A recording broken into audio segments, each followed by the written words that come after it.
ওয়াজ শব্দ এটার অর্থ হইল নসিহা। নসিহা মানে জানেন? নসিহার অর্থ উপদেশ। বলেন ওয়াজ মানে কি? উপদেশ। আল্লাহ পাক রব্বুল আলামিন ১৬ লক্ষ নবী রাসূল পৃথিবীতে প্রেরণ করেছেন। প্রত্যেক নবীর উম্মতকে উপদেশ দিয়ে দিয়ে ওয়াজ করে করে তাদেরকে জান্নাতে পৌঁছাবার জন্য, তাদের সাথে আল্লাহর সম্পর্ক স্থাপন করিয়ে দেওয়ার জন্য।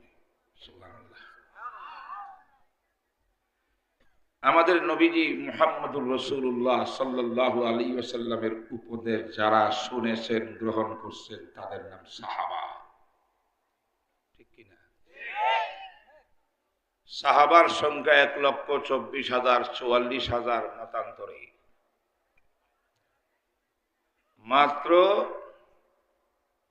৪০ বছর ৬ মাস বয়সে রাসূল নবী হয়েছেন।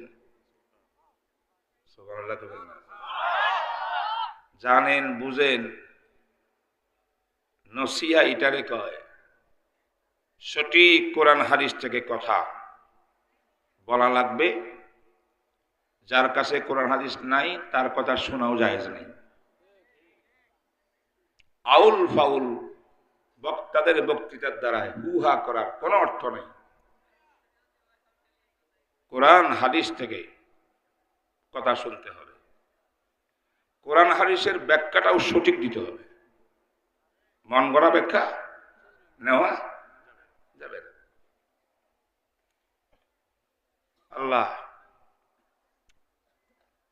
যেই সাহাবারা রাসূলুল্লাহ সাল্লাল্লাহু আলাইহি ওয়াসাল্লামের উপদেশ মনে প্রাণে গ্রহণ করেছেন, তাদের নাম হয়েছে সাহাবা।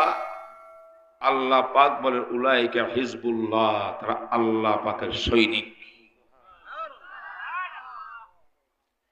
আল্লাহ বললেন রাদিয়াল্লাহু আনহুম ওয়া রাদু আনহু, আমি আল্লাহ সার্টিফিকেট দিচ্ছি, আমি তাদের উপরে রাজি, তারাও আমার উপরে রাজি। জনাবে রাসূলুল্লাহ সাল্লাল্লাহু আলাইহি ওয়াসাল্লাম বলেন সাহাবীদের সম্পর্কে, পৃথিবীর মুসলমান যদি আমার ১৬ লক্ষ সাহাবীদের মধ্যে একজন সাহাবীকে অনুকরণ করে, একজন, সেই একজন ব্যক্তির অনুকরণ তোমার জান্নাতে যাওয়ার জন্য যথেষ্ট হয়ে যাবে।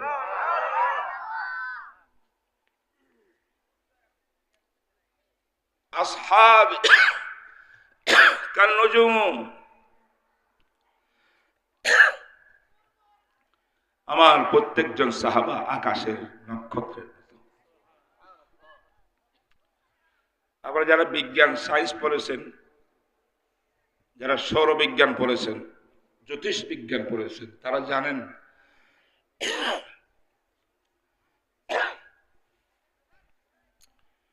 নক্ষত্রের ভিতরে নিজস্ব কোনো কি নাই, আলো নাই। বুঝেন নাই?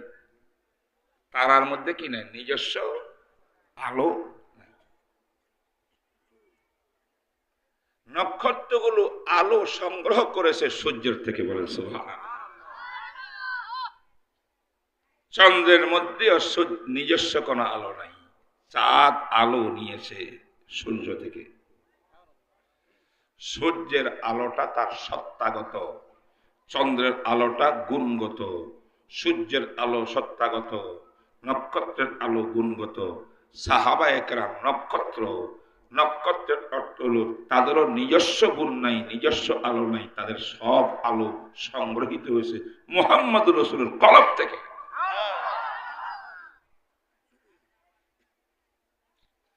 এর দ্বারা শিক্ষা, পৃথিবীর যত বড় বৈজ্ঞানিক, দার্শনিক, বিজ্ঞান, টেকনোলজি গবেষক হন না কেন, যতক্ষণ পর্যন্ত সাহাবায়ে কেরামকে মানবেন না, রাসূলের তরিকা মানবেন না, আল্লাহর সাথে আপনার সম্পর্ক স্থাপন হবে না। ঠিক না? ঠিক। আমরা একমত। এই কথাটা একমত কিনা? সাহাবাকে বাদ দিয়ে আল্লাহকে পাবেন, রসুলকে বাদ দিয়া পাবেন না। তাইলে আমাদের জন্য একটা লেসন, উপদেশ এই কথার মধ্যে আমরা পেয়ে গেলাম। আল্লাহর সাথে আমাদের সম্পর্ক স্থাপন করতে হইলে রসুলকে মানতে হবে, সাহাবা একরামকে মানতে হবে। আমাদের জীবন হবে সাহাবাওয়ালা জীবন, আমাদের জীবন হবে রসুলের সুন্নাহওয়ালা জীবন। এই কথাগুলো অনেকে মনে করেন হালকা কথা, এটা আমরা জানি ঠিকই, অনেক কিছু মানি না। মানলে তো কামাই যেত। আমি জানি না এখানে শিক্ষিত সমাজ আশা করি আছেন। যুবকরা কি কলেজ ভার্সিটি ছাত্র না? পড়াশোনা আছে না তোমাদের? বলি, ওরিয়েন্টালিস্ট, পাশ্চাত্যবিদ একটা দল আছে, গবেষকের দল। তাদের কাজ হইল যে কোনো ধর্ম গবেষণা করা। তাদের ভিতরে বিরাট একটা দলের কাজ ইসলাম গবেষণা করা। তারা কিন্তু মুসলমান না, খ্রিস্টান, ইহুদি, অন্য ধর্মের লোক। কি করে ভাই? ইসলাম। এমন গবেষণা তারা করছে, ফিনসান নামক এক গবেষক, ওরিয়েন্টালিস্ট, সে একটা হাদিসের গ্রামার রচনা করেছে 7 ভলিউম। এগুলা বললে আপনারা কি মনে করেন আমি জানি না, একটু চিন্তা করেন। আমি লম্বা কথা বলবো না, সংক্ষেপে বোঝানোর জন্য বলতেছি। এত বড় হাদিসের উপরে কাজ মুসলমান আমাদের মধ্যে কোনো গবেষণা করতে পারে নাই, এরা করছে। আমি জিজ্ঞাসা করতে চাই, এত বড় ইসলামের স্কলার, গবেষক হইল, তাদের কোরআন হাদিসের গবেষণা, ইসলামী স্কলার হওয়ার দ্বারা তার কলবের ভিতরে ঈমান ঢুকলো না। কথা কয় ঢুকছে? ঈমান ঢুকছে? যে গবেষণায়, যে এলেমে অন্তরে ঈমানটা পর্যন্ত ঢুকে না, সেই গবেষণার নাম ইবলিসি গবেষণা। দেখেন না আজকের আমাদের বাংলাদেশে গবেষক তৈরি হয়েছে, এই ইদানিং এর ঘটনা। রাখাল রাহা, সোহেল গালেব, জানেননি? জানেন না? এই গতকাল পরশুর মধ্যে তাদের স্ট্যাটাস, তাদের ইয়ের মধ্যে আসছে, তাদের এমন পচা পচা বক্তব্য, আল্লাহকেও ছাড়ে নাই, রসুলকেও ছাড়ে নাই।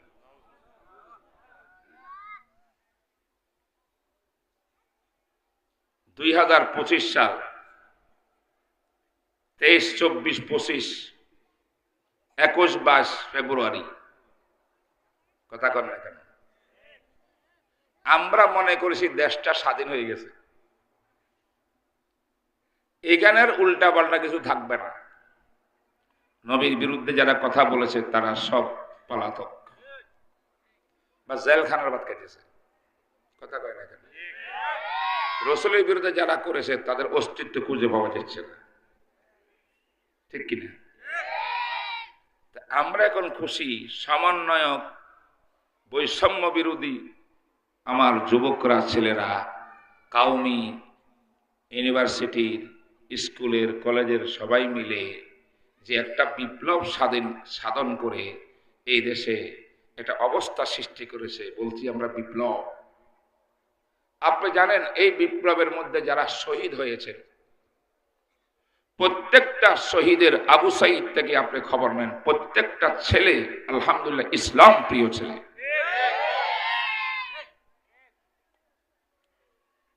একটা ইসলামের দুশ্মন শাহাদত বরণ করে নাই, এদের কলিজাতে সেই পাটা সাহস নাই।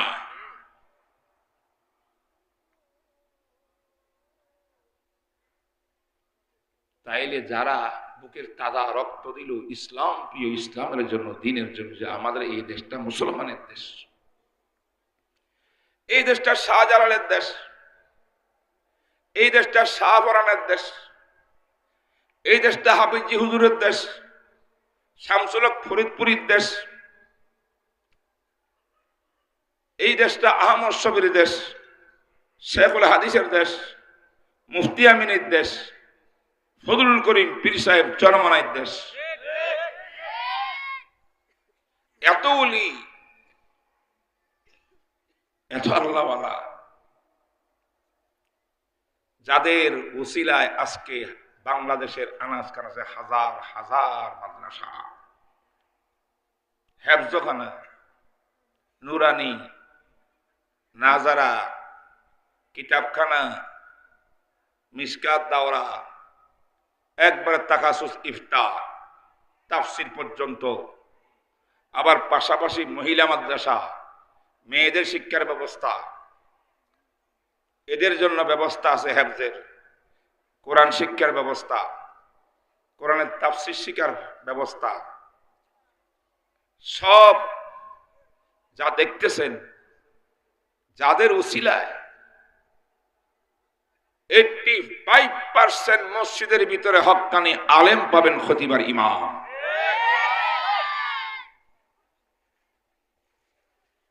আউল বাউল বক্তা বেশি পাবেন না। এই যে স্টেজে বসা আছে তাদের চেহারা দেখেন, সব বড় বড় মাদ্রাসা, কাউমি মাদ্রাসার ভিতরে কেউ দাওরা পাস, তাকাস মুফতি হয়েছে, মুহাদ্দিস হয়েছে, ইমাম। সব আল্লাহর ওলিদের অবদান। কথা কন না কেন? কার অবদান? এমন একটা দেশে স্কুলে পড়ুয়া, কলেজে পড়ুয়া, ভার্সিটির ছাত্র, তাদের সাথে আমরা মনে করি ইসলামের কি সম্পর্ক, কিন্তু আমরা দেখতে পাইলাম যখন সময় মতো 5ই আগস্টে দেখতেছে হাজার হাজার শত শত ছেলে বের হচ্ছেন, তাদের মুখের মধ্যে স্লোগান ছিল নারায়ে তাকবীর, আল্লাহু আকবার,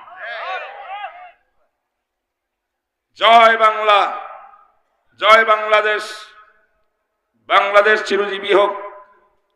এমন আওয়াজ তাদের মুখে নাই, তাদের জুবানের ভিতরে মুখের ইসলামী আওয়াজ। এবং আল্লাহু আকবারের ধ্বনি দিয়া যখন বুকে সাহস নিয়ে আবু সাইদ দাঁড়িয়ে গেছে, চোখের সামনে পাখির মতো গুলি দিয়ে একটার পর একটা গুলি দিয়ে তাকে শহীদ করেছে, 1 ইঞ্চি পিছনে যায় নাই। এবং পুরা দেশে স্বৈর শাসনের বিরুদ্ধে আগুন জ্বলে উঠছে, ঠিক কিনা? এত মেহনত, এত অবদান, এরপরে আজকে যদি নাস্তিক বেঈমানরা আমার নবী নিয়ে গালি দেয়, নবীকে আল্লাহ নিয়ে কটাক্ষ করে, আবার তাদের মধ্যে একজন রাখাল রাহা, সে আবার উপদেষ্টারা তাকে আমাদের সিলেবাস পরিমার্জন কমিটির ভিতরে সদস্য বানাইছে, মহাশিক্ষিত সে, তার শিক্ষা হলো শিক্ষা নয়, সব পায়খানা আবর্জনা। এখন আমরা কি বলবো আপনাদেরকে? যদি আমরা বলি, প্রধান উপদেষ্টাকে বলি আপনি এদেরকে শায়েস্তা করুন, গ্রেফতার করিয়া আইনের আওতায় নেন, তখন কেউ কেউ বলবে হুজুররা তো আবার প্রধান উপদেষ্টা আমাদের সরকার বিরুদ্ধে কথা শুরু করছে। আমাদের কোন সরকার নাই, কোরআন হাদিস শরীয়ত ইসলামের পক্ষে যারা আছে তারা আমার সরকার। ডক্টর ইউনূস যদি ভিতরে ভিতরে ওদের সঙ্গে খাতিল জমাইয়া ওনার ইন্ধনে করতেছে, বা উনি জানি শুনি চুপ রয়েছেন, আমরা ডক্টর ইউনূস না, তার আব্বা ইউনূস আর বলা, অনেক পরিশ্রম মেহনত করিয়া বিপ্লব ঘটানো হয়েছে, বুকের তাজা রক্ত গেছে। শাপলা চত্বরে আমাদের আলেম ছাত্রদের তাজা তাজা রক্ত গেছে। গেছে কি যায় নাই? বিবারিয়া হাটাজারিতে মোদির বিরুদ্ধে আন্দোলন করায় শাহাদত বরণ করেছে আমাদের সন্তানরা, ঠিক না বেঠিক?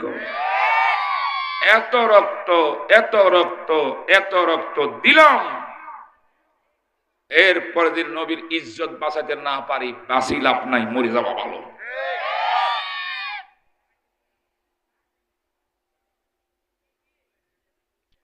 আপনাদেরকে সঙ্গে নিয়ে একটা দাবি করতে চাই, একমত হবেন? 48 ঘন্টার মধ্যে রাখাল রাহা নামক বেঈমানকে আমাদের সিলেবাস সংস্কারের ওই পদ থেকে বহিষ্কার করে তাকে গ্রেফতার করা হোক। সোহেল গালেবকে গ্রেফতার করা হোক। জাতির সামনে দৃষ্টান্তমূলক শাস্তি দেওয়া হোক। তৌহিদি জনতার বুকের মধ্যে সান্ত্বনা আসবে, না হলে কিন্তু আগুন জ্বলতে পারে। যদি রসুলের প্রেমিকা দাঁড়িয়ে যায়, আল্লাহর প্রেমিকা দাঁড়িয়ে যায়, থামাতে পারবেন না আপনি। এমন পায়ের নিচে মাটি না, ফাজলামি করেন, ভালো মানুষ পান নাই খুঁজি। নাস্তিকদেরকে নিয়ে আপনি কিসের মিটিং করেন? আজকের এই মাহফিল থেকে আপনাদেরকে সঙ্গে নিয়ে এই দাবি জানাইলাম। আল্লাহ কবুল ফরমান। সৎ বুঝ আমাদের উপদেষ্টাদেরকে আল্লাহ পাক দান করেন, ইসলামের পক্ষে দাঁড়াইবার তৌফিক দান করেন। ডক্টর ইউনূসকে হেদায়েত দিয়া এই দেশের আমির বানাই দেন মুসলমানদের। আল্লাহ ক্ষতি আসেনি আমাদের, উনি এবং মুসলমানদের আমিরুল মুমিনিন হয়ে যাবে, পাক্কা নামাজি তাহাজ্জুদ গুজার হয়ে যাবে, দাড়ি এত লম্বা হবে, টুপি হবে হাবিজ হুজুরের মতো। আমরা বলবো ফুলের মালা গলায় দিয়া তার পক্ষে থাকিয়া বাংলাদেশ চালাবো, ঠিক না বেঠিক?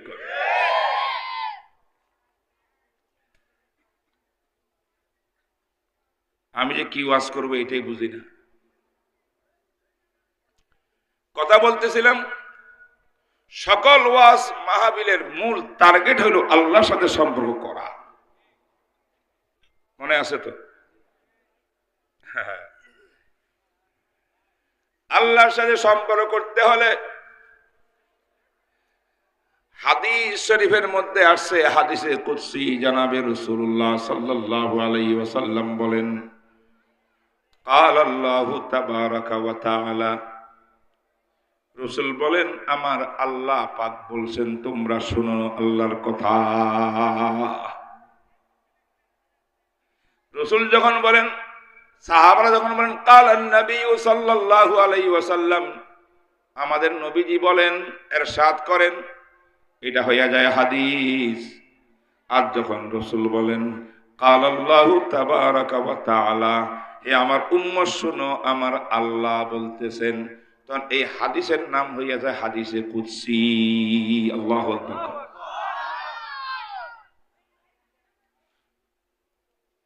নাম শুনছেন না হাদিসে কুদসি? কি ভাই, বড় পবিত্র হাদিস। আমাদের নবী যখন বলেন আল্লাহর কথা শোনো আমার উম্মত, বুঝেন নাই? এটা হাদিসে কুদসি। আমি আপনার এই হাদিসটা শোনাইতাম, মেহেরবানি করে কলম দিয়ে নোট করবেন বা বুকের মধ্যে মাথার মধ্যে ক্যাশ করবেন। লম্বা লম্বা কাহিনী বলি আপনাকে ডিস্টার্ব আমি করবো না, দরকারও নাই। হাদিসের মধ্যে নূর, আল্লাহর নবীর কথা, আল্লাহর কথার মধ্যে নূর। কথা বলেন না কেন? আল্লাহর নবীর কথা ভালো, হাবিয়ার মার কাহিনী ভালো? বুঝেন না কেউ? আল্লাহ নবী কি বলেন? قال الله تبارك وتعالى, আল্লাহ বলছেন ওয়াজাবাত মুহাব্বতি আলাল মুতাহাব্বিনা ফি ওয়া আলাল মুতাজালিসিনা ফি ওয়া আলাল মুতাযাবিরিনা ফি ওয়া আলাল মুতাবাযিলিনা ফি।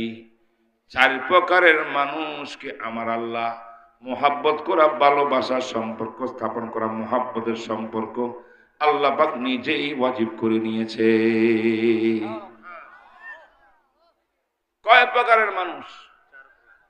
কথা আমার না রসুলের? রসুলের না আল্লাহর? কথাটা কি দামি না বেদামি? তাহলে এটা নোট করবেন না, বুঝার চেষ্টা করবেন না? বলেন তো কয়জন মানুষ, কয় প্রকারের মানুষকে আল্লাহ মোহাব্বত করেন? কারা কারা মোহাব্বত চাই আল্লাহ? আল্লাহ যে মোহাব্বত করে পেলেন, ভালোবাসেন আমাকে, দুনিয়াও আমার কামিয়াবি, আখিরাতও কামিয়াবি। ঠিক কিনা? এক নম্বর, আল্লাহ পাক বলেন ওয়াজাবা আলাইয়া মুহাব্বতি, মুহাব্বত আমি বান্দাকে মুহাব্বত করাটা, ভালোবাসাটা আমি আল্লাহ নিজের উপরে কর্তব্য কম্পালসারি বানাই রাখছি। আল্লাহ, আমরা জানতে চাই আপনি কাকে মুহাব্বত করবেন, কার সঙ্গে ওয়াদা করতেছেন, কমিটমেন্ট করতেছেন। আল্লাহ পাক বলেন এক নম্বর হইল ওই ব্যক্তি আল মুতাহাব্বিনা ফিয়া, যেই মানুষগুলো মুসলমান একে অপরকে ভালোবাসে আমার ভালোবাসা পাওয়ার জন্য। কথা কয় না? আলেম ওলামাকে মোহাব্বত করেন কি করেন না? এই মাদ্রাসার মুহতামিম সাহেবকে ভালোবাসেন কিনা? শিক্ষক সাহেবকে, হাফেজ সাহেবকে, ওস্তাদজিকে, ইমাম সাহেব অত্র এলাকার, খতিব সাহেব অত্র এলাকার মোহাব্বত করেন, ভালোবাসেন, শ্রদ্ধার দৃষ্টিতে দেখেন। কেন? দুনিয়ার স্বার্থে? কি জন্যে? আল্লাহর ভালোবাসা পাওয়ার জন্যে। ভালো মানুষ, আল্লাহওয়ালা মানুষ, আমি তাকে মোহাব্বত করলে তার উসিলায় আমিও আল্লাহওয়ালা হয়ে যাব। এই শ্রেণীর মুসলমান যারা ভালোবাসেন, যাদেরকে ভালোবাসেন, আল্লাহ পাক বলে উভয় দলকে মোহাব্বত করে আমি আল্লাহর উপরে ওয়াজিব করে নিয়েছি। সুবহানাল্লাহ। মুয়াত্তা মালিকের মতো, বুখারীর মতো একটা শুদ্ধ কিতাব, সেই কিতাবে হাদিসটা সংকলিত হয়েছে। এটা বানানো কোনো কথা না, জাল হাদিসও না, কিন্তু আমরা তো এগুলা শুনি না, কেউ বলে না আমাদেরকে। চাই কিনা আল্লাহর মোহাব্বত, আল্লাহর ভালোবাসা চাই কিনা, আল্লাহর রহমত চাই কিনা? রাস্তা কি? রাস্তা কয়টা? জোরে কোন? তাহলে একটা ভালোবাসা হইল, বুঝলাম, কোন মুসলমান আরেক দল মুসলমানকে ভালোবাসে, শ্রদ্ধা করে অন্তর থেকে।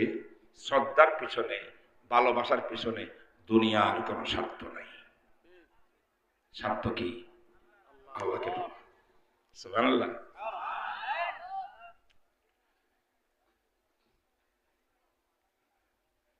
এই জন্য 2 নম্বর আল্লাহ পাক বলেন ওয়ালাল মুতাজালিসিনা ফি, যে মানুষগুলা মুসলমান আরেক দল মুসলমানের সঙ্গে উঠা বসা করে, এই উঠা বসার উদ্দেশ্য দুনিয়া না, একমাত্র আমি আল্লাহর ভালোবাসা পাওয়া।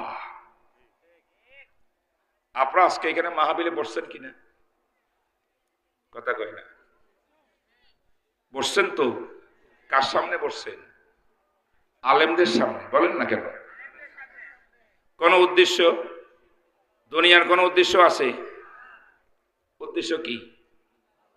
সামনে রমজান মাস, শাবান আজকে শেষ প্রায়, কিভাবে আমরা আল্লাহকে রাজি করতে পারবো, আলেম ওলামার থেকে কিছু আমল শিখি যাতে আল্লাহকে রাজি করতে পারি, এটা না? রাসূল আল্লাহ পাক বলেন যেই বান্দা আল্লাহ ওয়ালাদের সঙ্গে উঠা বসা করবে, মজলিস করবে, ডাকলে বসবে আল্লাহ ওয়ালার সামনে, বসার উদ্দেশ্য হবে একমাত্র আল্লাহর প্রেম পাওয়া, মোহাব্বত পাওয়া, তাকেও আমি আল্লাহ মোহাব্বত করি।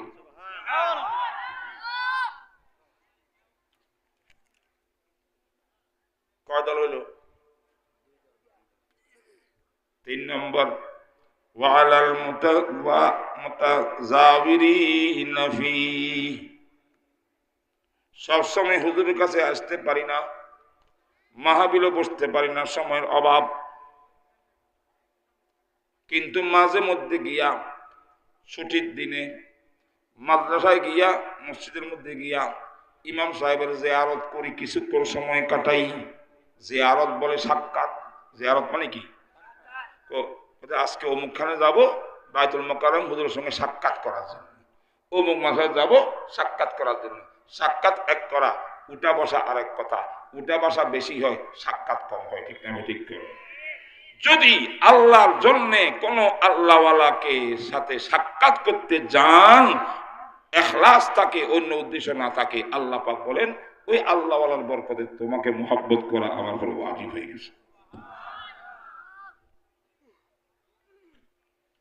একটা হাদিস এসেছে, সে হাদিসটা হলো একটা বড় ব্যবসায়ী অনেক বিজি, একদিন কি ছুটির টাইমে ছদ্মবেশে গাড়ি ঘোড়া সারিয়া, প্রটোকল সারিয়া একদম গ্রামে চলে যাইতেছে। শুনছে সেখানে একজন বুজুর্গ আল্লাহওয়ালা আছে। গাড়ি ঘোড়া যাবেও না, কাঁচা রাস্তা, আরো বহু সমস্যা। যেতে যেতে হাদিয়া তোফা মাথার মধ্যে নিয়ে যাইতে আছে, যেতে আছে। হঠাৎ বিলের মধ্যে একটা লোক পাওয়া গেছে। লোকটা জিজ্ঞাসা করছে, জানাব আপনি কোথায় রওনা হয়েছেন, কোথায় যাবেন? কইবা আমি ওই যে এই গ্রামের পরের গ্রামে একটা বুজুর্গ আছে, এখানে যাব। তো উনি আপনার কি লাগে? আত্মীয়? না। কেন যাবেন? আমি শুনছি আল্লাহ নবী বলছেন, হাদিসে কুদসির মধ্যে বলছেন, কোন আল্লাহওয়ালার জিয়ারত করলে, সাক্ষাৎ করলেও তার উসিলে আমার গুনাহ মাফ হয়ে যাবে, আমি আল্লাহর প্রেম ভালোবাসা পাই যাব, এই উদ্দেশ্যে যাইতেছি। তখন ওই লোকটা, বীরের মধ্যে ছদ্মবেশের লোকটা বলল, জানাব আমি অন্য লোক না, আমি আল্লাহর প্রেরিত ফেরেশতা। তোমাকে সুসংবাদ দিচ্ছি, যে ওলির কাছে যাচ্ছ সাক্ষাতে, আল্লাহ পাক আমার মাধ্যমে তোমাকে জানাই দিছে তোমার অতীতের সব গুনাহ মাফ।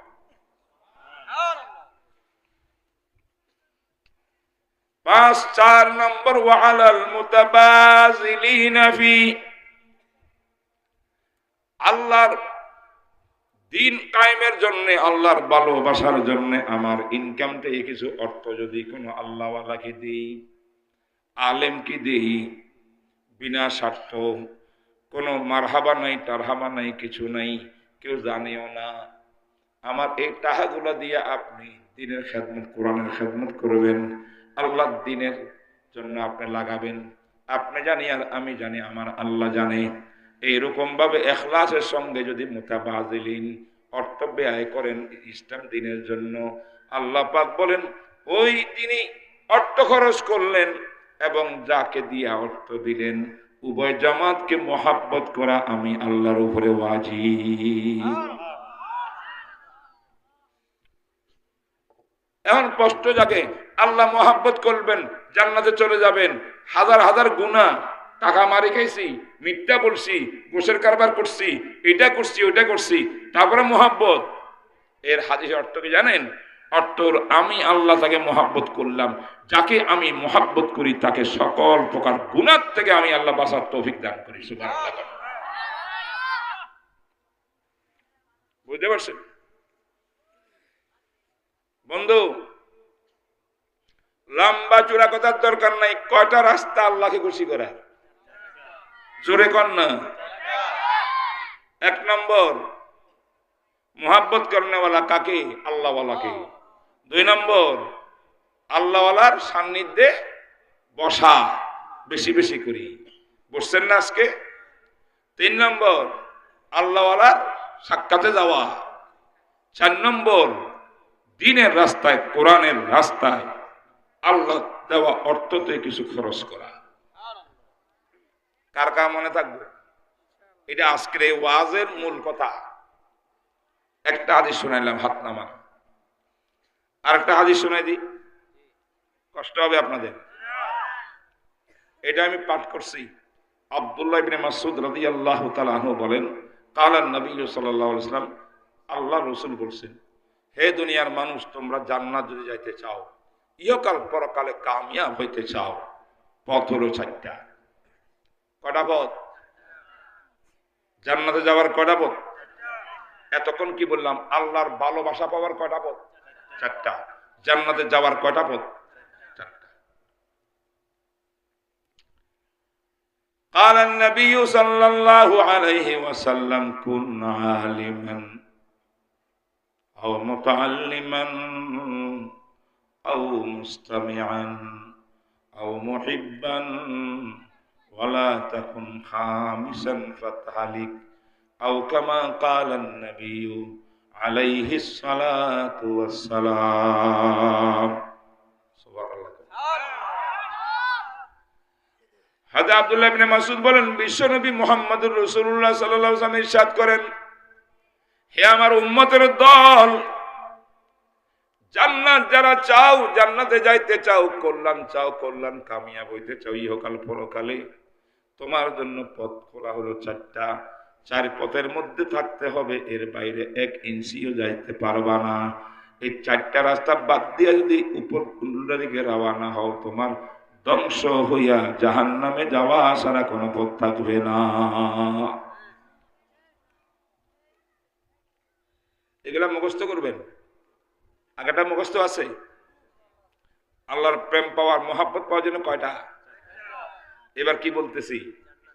জান্নাতে যাওয়া, কামিয়াব হওয়া, কল্যাণময় হওয়া, দুনিয়াতে আখিরাতে সর্বোচ্চ কল্যাণ হলো জান্নাতে যাওয়া। কয়টা পথ? দেখেন তো বুঝেন কিনা। আর আমরা কোন তক্কাতে আছি? এ যারা বসা আছেন, আপনি কোন অবস্থায় আছেন? আমার নবীর কথা, আল্লাহ নবী বলেন, 1 নম্বর সোজা পথ, ভিআইপি পথটা হইল তুমি আলেমে বা আমল হইতে হবে, আল্লাহওয়ালা আলেম হইতে পারো হইবে। যে নাকি আল্লাহওয়ালা আলেম হবে, এলেম মোতাবেক আমল করিয়া চোখের পানি দিয়া বুক বাসাইয়া আল্লাহকে রাজি খুশি করবে, সেই ব্যক্তি সোজা জান্নাতে।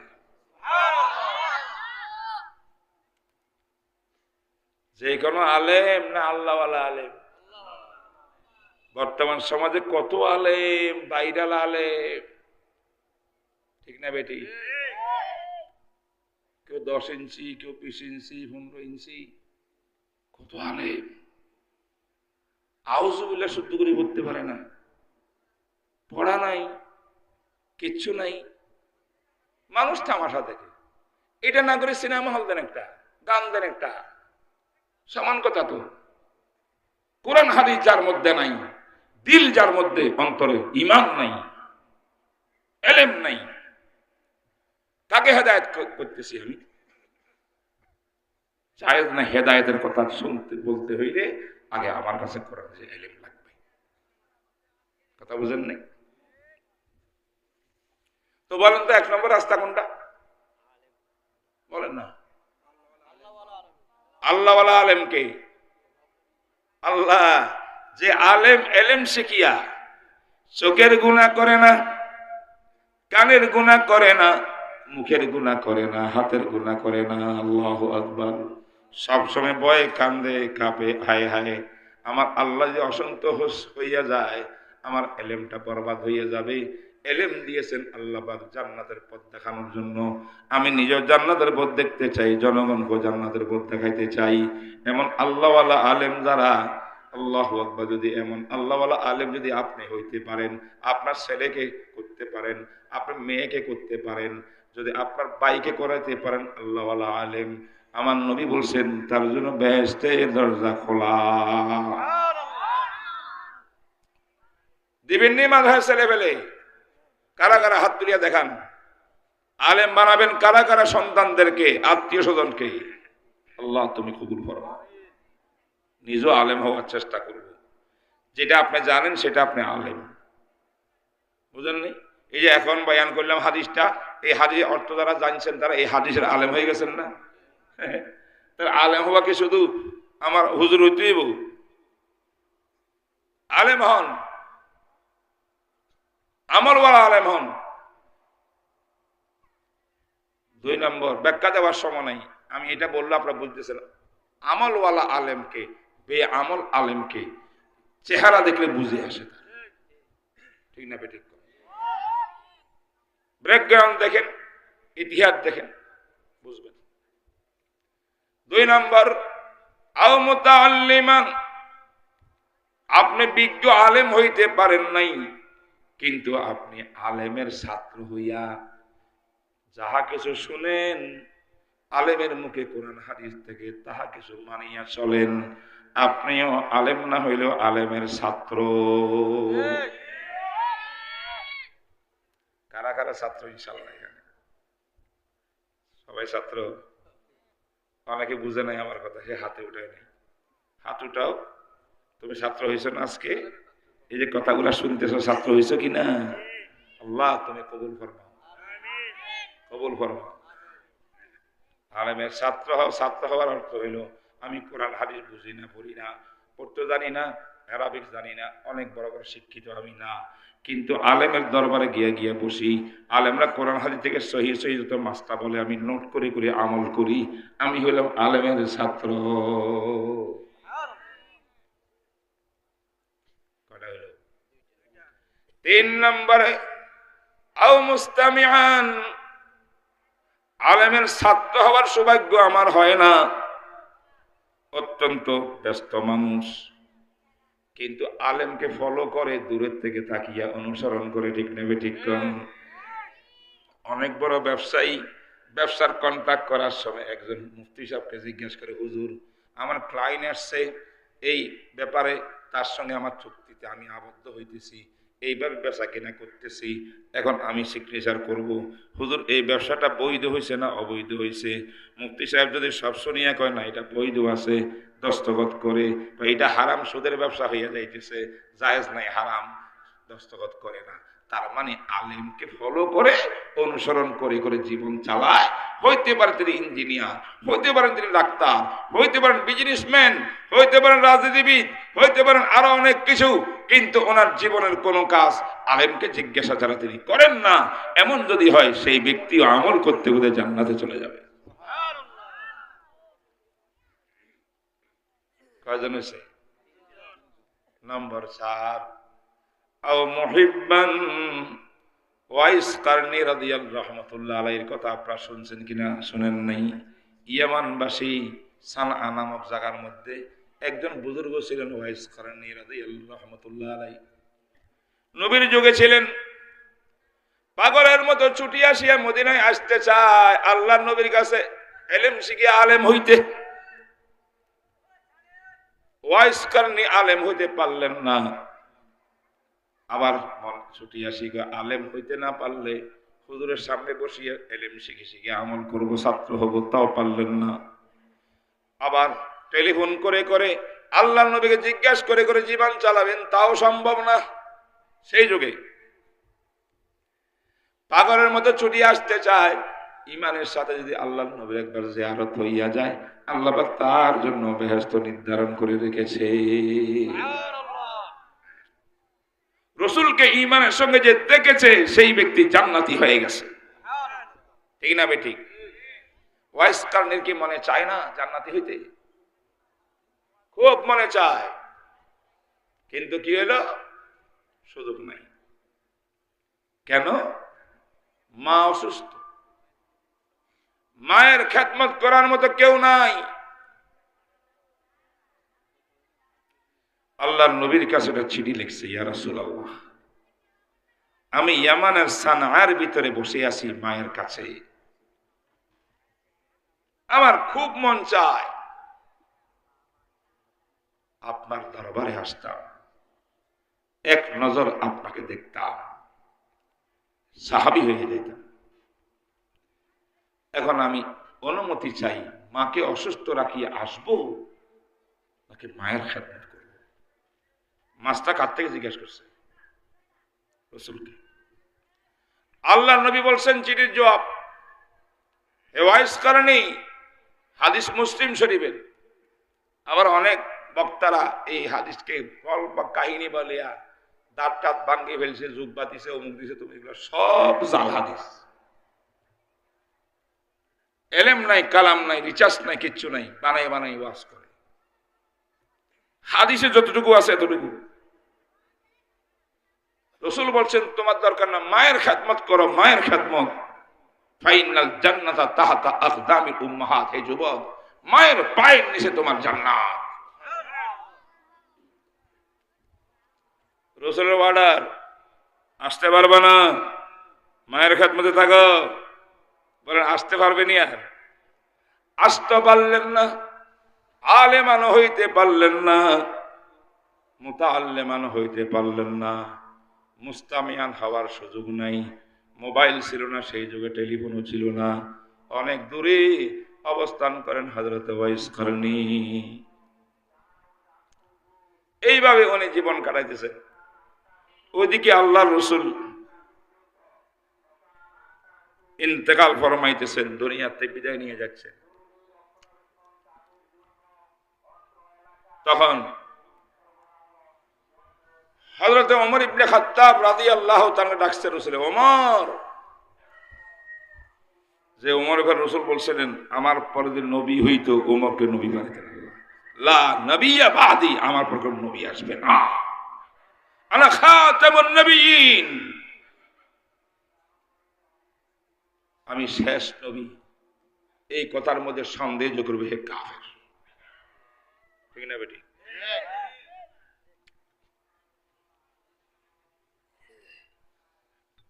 আল্লাহর নবী ওমরকে ডাকে, ওমর আমি তো দুনিয়ার থেকে চলে যাব, শুধু ইয়ামান থেকে একজন আমার আশেক পাগল আসবে, নাম তার ওয়াইস কারণী হবে। কারান নামক জায়গাতে তার বাড়ি।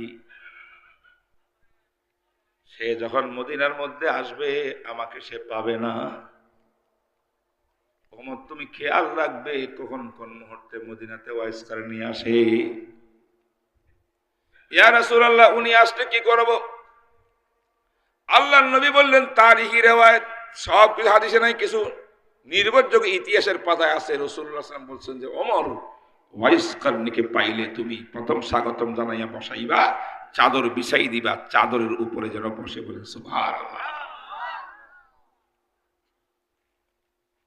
ওমরের মতো সাহাবী ওনার নিজের চাদর বিছাই দিবেন কাকে? এমন এক লোককে যিনি সাহাবীও না। সুবহানাল্লাহ বলেন। ইয়া রাসূলুল্লাহ এরপর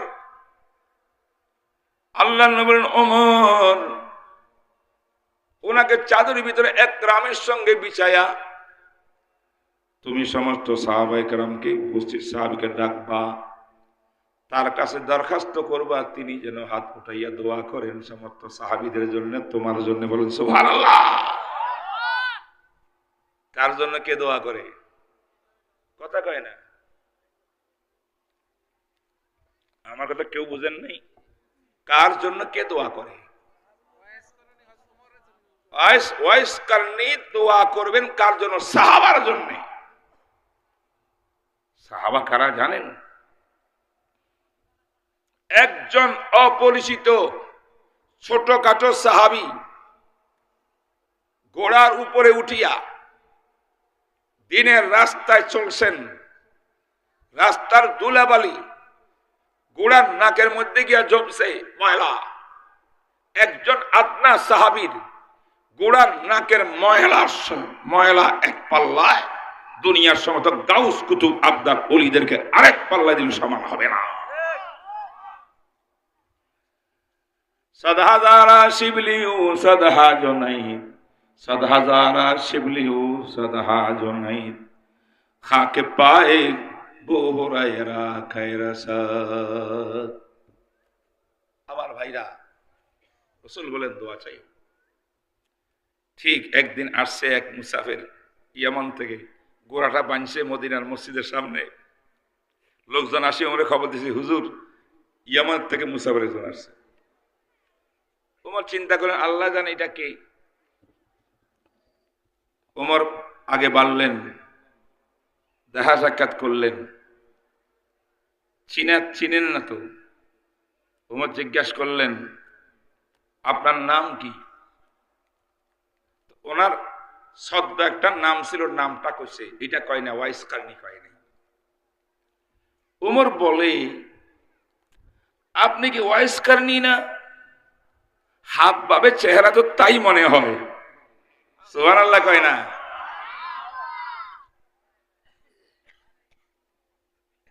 তখন তিনি বললেন, নাম, জি আপনি যাহা বলছেন তাই। তাড়াতাড়ি একরামের সঙ্গে মসজিদে বসাইছেন, চাদর উপরে বসাইছেন। সাথে যারা ছিল উপস্থিত তাদেরকে বলছেন, হযরত আপনি একটু মেহেরবানি করে আমি যেন দোয়া করেন। ওয়াইস করনি, আমি তো নবীকে দেখি নাই, সাহাবী হওয়ার সৌভাগ্য আমি লাভ করি নাই। আপনি নবীর সাহাবী, আপনার ব্যাপারে রাসূল বলছেন যে যদি কোন নবী হইতো আপনি নবী হইতেন। আপনার জান্নাতের মধ্যে বাংলা দেখি আসছে আমার নবী মেরাজের রাত্রে জান্নাতের মধ্যে, জানেন না এগুলা? আপনি ওমরের পরামর্শ অনুযায়ী 17 জায়গাতে আল্লাহ পাক কোরআনের আয়াত নাযিল করেছে, আপনি দোয়া চান। ওমর বলেন, যাই কিছু হোক না কেন, বিশ্ব নবী মুহাম্মদুর রাসূলুল্লাহ সাল্লাল্লাহু আলাইহি ওয়াসাল্লাম তিনি আমাকে হুকুম দিয়েছেন, নির্দেশ দিয়েছেন আপনার কাছে দোয়া চাওয়ার জন্য। কারণ আপনি মায়ের খেদমত করে জান্নাত কামাইছেন। মায়ের খেদমতের এত দাম, এত মূল্য, নবীর সাহাবীরাও আপনার কাছে দোয়া প্রার্থনা করে।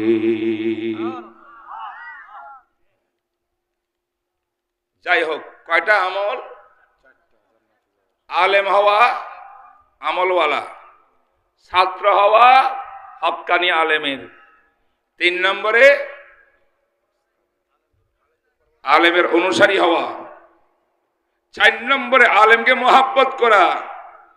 রসুলকে মোহাব্বত করতেন কারণের মধ্যে থাকে ইয়ামান থেকে হযরতে ওয়াইস কারণী, মোহাব্বত শুধু, ঠিক না বেটি? না ছাত্র হইতে পারলেন, না আলেম হইতে পারলেন, মায়ের খেদমত জীবন কাটাই দিলেন, কিন্তু মোহাব্বত ছিল নবীর সঙ্গে, সাহাবার সঙ্গে। এই মোহাব্বত ভালোবাসার কারণে আল্লাহ পাক তাকে ওলি বানাইছে। একটা গুনাহ তার দ্বারা আল্লাহ পাক করার নাই, নেক বুজুর্গ বানাই দিয়েছে শুধু মোহাব্বতের উসিলায়। তাই জান্নাতে যাইতে হলে আলেমকে মোহাব্বত করো, জান্নাতে যাইতে হলে আলেমদের উপদেশ অনুযায়ী জীবন চালাও, জান্নাতে যেতে হলে আলেমের ছাত্র হইয়া আমল করো, জান্নাতে যেতে হইলে হক্কানি রব্বানি আলেম হইয়া আমল করে জান্নাতে যাও। এই 4টে রাস্তা জান্নাতে যাওয়ার। আল্লাহ রাসূল বলেন, ওয়ালা তাকুন খামেসান, খবরদার খবরদার 5 নম্বর গোষ্ঠী হইও না। 5 নম্বর গোষ্ঠী মানে কি? আলেম বিদ্বেষী হইও না। আলেম বিদ্বেষী হইলে অবশেষে আল্লাহর গজব যখন আসবে, তোমাদের মতো সিংহাসন রাজা বাদশাকে তালাশ করিয়ে পাওয়া যাবে না। ঠিক না বেটি কান? 2টা হাদিস এতক্ষণ বয়ান করলাম।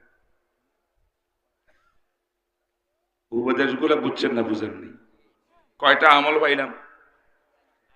8টা আমল পাইলাম। প্রথম হাদিসে 4টা, পরে হাদিসে।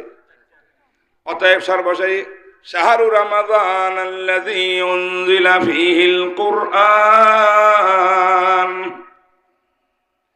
পুরা 30 পারা কোরআন শরীফের মধ্যে আল্লাহ পাক কোন 2 মাসের নাম নেন নাই, শুধুমাত্র একটা মাস। তার নাম কি? রমজান। রমাদান, আমরা রমজান করি না, রমজান। রমজান শব্দটা ভুল। রমাদান বলেন, রমাদান, রমাদান, রমাদান। কোরআনে কি আছে? রমাদান। মিমের উপরে আকার আছে রমাদান। রমজানের দ্বারা কি হবে? রমজানের মধ্যে 5টা অক্ষর। প্রথম অক্ষর রা, রাত দ্বারায় রমজান মাসে আল্লাহ পাকের সমস্ত বান্দা বান্দির উপরে আল্লাহ পাক রহমত নাযিল করে। রা দিয়া রহমত, মিম দিয়া মোহাব্বত। সুবহানাল্লাহ। আল্লাহর মোহাব্বত নাজিল হয় বান্দার উপরে কখন? রমজান মাসে, রমজানের পবিত্রতা অর্জন করলে। ঠিক না ঠিক?